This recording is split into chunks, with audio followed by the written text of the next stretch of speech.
In this video, I'll be showing you how to outline text on Photoshop. If you find this video helpful, be sure to drop a like and subscribe. Now it's super simple to go ahead and do this, but all you want to do is go ahead and open up your Photoshop application. Now all you want to do is go ahead and open up any image that you want. Let's say I want to add some text above. So all I want to do is go over to the text tool right here, and then I can make a box where I want the text, and then I can just do something like and subscribe.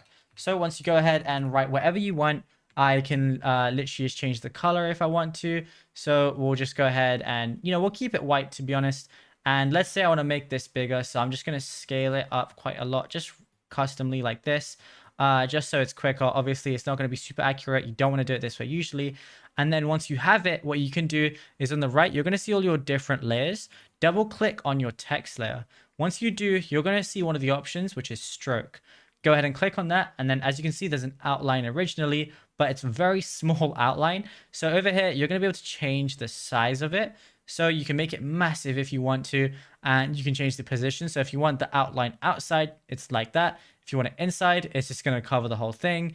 And then if you want it to be in the center, you could do that as well. But I think outside is definitely the one that looks the best. And I also think white and black is the best because it can stand out literally with any background. So that's really useful. And then, yeah, you'll literally be good to go. Now, if you found this video helpful, be sure to drop a like and subscribe.